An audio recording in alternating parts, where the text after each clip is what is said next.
So thank you all for being here. Do you want to have a couple of questions? Yeah, please. One on this, if I could, and one on China, if I may. First on this, could you have brought these pharmaceutical companies to the table without that 100% tariff that you imposed? Well, it's not 100%. You're talking about China might be 100%. No, I'm talking about the 100% you imposed on pharmaceuticals for that sector. I would never have been able to bring them. Now, I'm not sure that Pascal would like to say, but behind the scenes he did say tariffs were a big reason he came here, and also the fact he loved Virginia. He liked this guy. He liked me. I think the November 5th election was a very important date. We had a good election, and that was important. But yeah, he's here. A lot of. I can speak for almost everybody that's here. Most of them are here because of tariffs, because you have to understand he has no tariffs. If you build in this country, there are no tariffs. So. Let me ask you about China, if I could. Just want to confirm: have you canceled your meeting with President Xi? And no, I haven't canceled, but I don't know that we're going to have it. But I'm going to be there regardless, so I would assume we might have it. But you know, they hit the world with something that really is not anything that people are going to do, and it was shocking. I can tell you, Howard and I and Todd, we all Scott, we were all speaking about it before. And we said, where did that come from? It was just, that was out of the blue, right? Out of the blue, they came up with this whole import-export concept, and nobody knew anything about it. So. If they roll back their export controls, the new announcement, would you roll back? Look, we're going to have to see what happens. That's why I made it November 1st. We'll see what happens, yeah. Mr. President, go ahead, please. What else besides software could be on the table in terms of export controls? A lot more. I mean, you have a lot more. We have airplanes. We have airplane parts. You remember that from last time. And we were just surprised that China have a very good relationship with President Xi, and they did that. This is not something that I, instigated. This was just a response to something that they did. And they didn't really aim it at us. They aimed it at the whole world. The whole world is subject to it. So I thought it was very, very bad. But we have many things, including a big thing is airplane. They have a lot of Boeing planes, and they need parts and lots of things like that. Steve? Israeli Prime Minister Benjamin Netanyahu to accept the Gaza deal, and what will be your message to the Knesset when you speak to them? Well, he wanted it. It's been a long time. He's been fighting a long time. He's been fighting hard. He wanted it. It's a great deal for Israel, but it's a great deal for everybody, for Arabs, for Muslims, for everybody, for the world. And as you know, on Monday the hostages come back. They're getting them now. I mean, they're getting them now. They're in some pretty rough places under earth. They're in some pretty rough places where only a few people know where they are in some cases. So they're getting them, and they're also getting the bodies, approximately 28 bodies. And some of those bodies are being unearthed right now as we speak. I mean, they're working on it right now as we speak. It's a tragedy. It's a tragedy. No, he was very happy with it. And I can tell you that I saw Israel dancing in the streets, but they were dancing in Qatar and Saudi Arabia and UAE and many, many countries. I saw Egypt. They were dancing. I'll be going to Israel. I'll be speaking at the Knesset, I think, early on. And then I'm also going to Egypt. They were terrific. But all of the countries were great. Indonesia was great. Jordan was great. They were all great. Everybody wants this deal to happen. What happens in Gaza the day after the hostage release? Day after what? The day after the hostage release, what happens there then? Well, hopefully you're going to have great success I call it everlasting success. I think you will, too. I think you're going to have tremendous success, and Gaza is going to be rebuilt. And you have some very wealthy countries, as you know, over there. And it would take a small fraction of their wealth to do that. But and I think they want to do it. And we're also setting up, as you know, a board of peace. It's called the Board of Peace. I don't know if that's the final name, but the word peace is definitely in there. They have asked me if I chair it. We'll make sure things go well. And how confident are you that the ceasefire will hold? I think it'll hold, yeah. I think it'll hold. They're all tired of the fighting. Don't forget, you had October 7th, which was a horrible day, 1,200 people killed. But Hamas has lost 58,000 people. That's big retribution. That's big retribution. People understand that. So, no, I think they're all tired of fighting, and this really gives the whole Middle East. This is beyond Gaza. Gaza is very important, but this is beyond Gaza. This is peace in the Middle East, and it is a beautiful thing. You know, it's a term that you and I have been hearing since we were very young, right? And now we have a chance of really having that. And as you know, most of the countries have passed all these resolutions. Every country is there. Iran came in. I was very happy to see that. I was very honored that Iran came in. They said they support it. Russia came in. President Putin, he supports it fully, very fully. So I was happy to see even countries that weren't necessarily involved in the process, they all support it.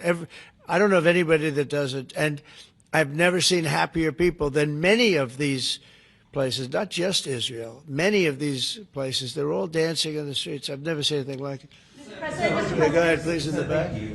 What guarantee did you give Hamas to persuade them that Israel will restart the bombing campaign once the hostages have been exchanged?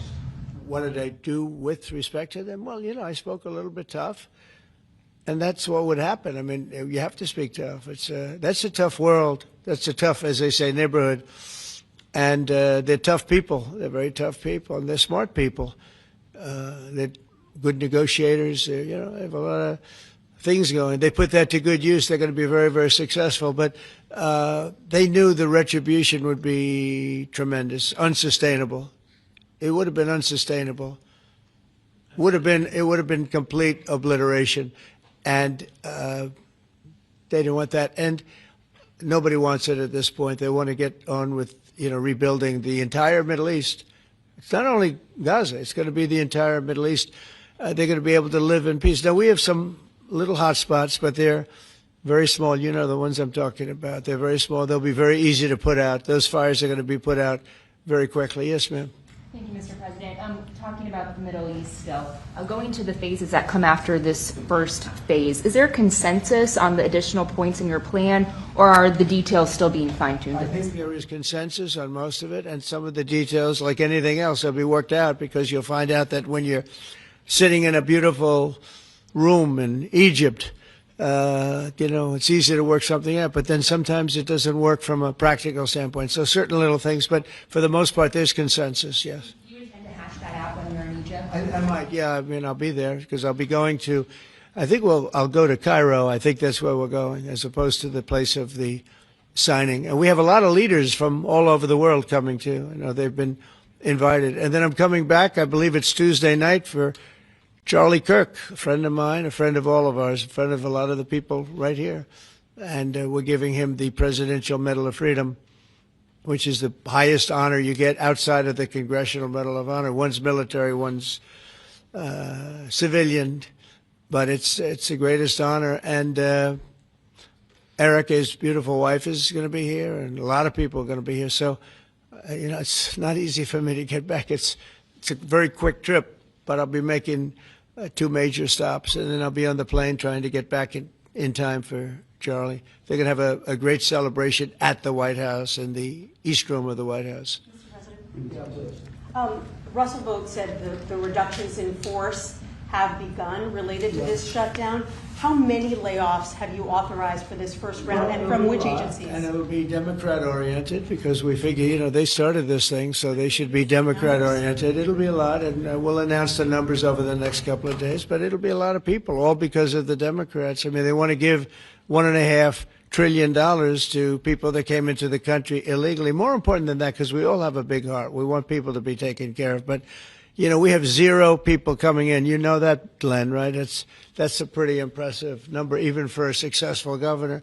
But we've had, for the last 4 months, 0 people coming in illegally. They're coming in, but they're coming in legally. They're coming in through a process that's really a really good process right now, because we want people to come in, but they have to come in legally. So what we're doing is, as these different groups come due, we're going to make a determination. Do we want them or not? And I must tell you, a lot of them happen to be Democrat-oriented. These are people that the Democrats wanted, that in many cases were not appropriate. We fought them at the time, and it was ultimately signed in. And some of these people, these are largely people that the Democrats want. Many of them will be fired. Yes, please, behind. The Nobel Peace Prize was announced this morning. Your thoughts? Which one? The Nobel Peace Prize. Your thoughts? Look, including a very big one, and I'm not sure, when you say big, it's certainly, I think, to the mind of most, the most important deal ever made in terms of peace. But the one we just signed, it's been signed, sealed, and it's going to start taking place now. It's already started. Monday's going to be a very big day when the hostages come back. But I made 8 deals, transactions of wars. One was 31 years going on. 10 million people were killed. One was 34 years. One was 36, 37. One was 10. One was just starting. 2 were just starting, actually, but they were well on their way. In the case of India and Pakistan, 7 planes were shot down. It was a bad one. And I did it largely through trade. I mean, that one, numerous of them. I talked tariffs. I said, look, if you're going to do that, we're going to put very big tariffs on your country. And they were both great. They stopped fighting, and there were 2 nuclear powers. So, they're all big. They're every one of them big. You take a look at the Congo. You take a look at the Congo and Rwanda. 10 million people killed over a long period of time. Got that one solved. We did a total of 8 as of this 2 days ago. I would have said 7, which I did say, but the other one was signed up, sealed. As you know, Israel signed it just now. They signed it and they approved it today, their parliament. And it's a great honor to be involved with so many. So the person who actually got the Nobel Prize called me and said, I'm accepting this in honor of you because you really deserved it. A very nice thing to do. I didn't say then give it to me, though. I think she might have. She was very nice. And I've been helping her along the way. They need a lot of help in Venezuela. It's a basic disaster. So, and you could also say it was given out for 24, and I was running for office in 24. All of the transactions that we did in terms of closing. But there are those that say we did so much that they should have done it. But I'm happy because I saved millions of lives. Many millions of lives. And speaking of somebody that saves lives, don't ever play golf with him because Keegan Bradley just walked in, one of the greatest golfers in the world, the captain of the Ryder Cup. And, man, I'll tell you did a good job. You almost came back. I turned on. I said, I sort of turned off. It wasn't looking good. And then a little while later I turned on. I said, you guys might that would have been the miracle. What a great job. He's respected by those golfers like nobody. And I just want to compliment you, Keegan. That was a incredible job. Right here we have a lot of unfriendly fake news media, and he's not used to that. He's used to getting only good publicity, I think, Howard. These are all golfers. But you're some golfer, I'll tell you that, and some leader. Thank you very much. Great job. Thank you, Keegan. Mr. President, on China. Yeah, please. On immigration, ICE are making arrests, targeted arrests at courthouses in New York City and around the country. Criminals, arresting criminals, that's right. Yeah, go ahead. I'm happy about it. I want them to arrest criminals. And if you take a look at D.C., a year ago, D.C. was our great capital was a very unsafe place. You know that. Some of you were mugged and talk openly about it. Some of the media was mugged. But right now, D.C. is one of the safest places in the whole country. The restaurants are booming. They're opening up new restaurants. The restaurants are all closing. Now you can't get into a restaurant. They're opening up new restaurants. It took 12 days for us. We sent in not politically correct military. We sent them in based on merit. We won the case in the Supreme Court. Everything now is based on merit. Our country was founded on things based on merit. Like Keegan Bradley is not going to be playing golf if he wasn't a great player. If he shoots lower scores, there's no more merit system than that one, Keegan, right? If you miss a putt, they don't say, oh, that's okay, let's take it again, do they? No, it's based on merit. Everything's based on merit. And we're back to the merit system. And when they saw that military is all about merit. They're big, strong people that they're patriots too. And you take a look at D.C., and now we're in Memphis, and Memphis was really crime-ridden. It was terrible. A lot of people being killed. And they say in 12 days they can't even believe how much better it is. And It'll take probably a month over there, and we're heading to Chicago because we want to save Chicago. Do you know they had over 4,000 people killed in Chicago over a short 4,000 people, and I have to watch this slob of a governor stand up and say that, well, everything's okay, we've got it under control. They had 4,000 people murdered over a very short period of time. There's not a city in the world, I don't believe, that can claim, you hear so much about different, I won't, embarrass anybody, like by saying Mexico City or by saying anywhere in Afghanistan. There's no place like that. And then I have to listen to the mayor who's got a 5% approval rate, maybe less. He's an incompetent man. And the governor's an incompetent guy. He's a guy that was thrown out of his family business like a dog. And I know his family very well. And now he's a governor. And when I watch him trying to say that it's okay, we have crime under control, I lost 4,000 people over a very short period of time. I believe it's like 7,000 people were shot but didn't die. But 4,000 people died. And then he gets up and talks about how it's not a problem. Or Portland, Oregon. I mean, every time I look at that place, the place is burning down. There's fires all over the place. When a store owner, there are very few of them left, but when a store owner rebuilds a store, they build it out of plywood, and they don't put up storefronts anymore. They just put wood up because they know it's going to be ripped down. And then I hear how wonderful it is. It's not wonderful. It's a disaster. That's almost an insurrection, that place. So we put our people in there, and they do the job, and they've really done the job. And the beautiful thing is we've done it. 12 days we had this place safe, and now it's, I would say within a month it was beautiful. And it continues to be. That was 3 months ago. I'll tell you, D.C. now is one of the hottest places, just like this country. We were a dead country, and you've heard me say it 100 times. We were a dead country. King of Saudi Arabia said it. Others say.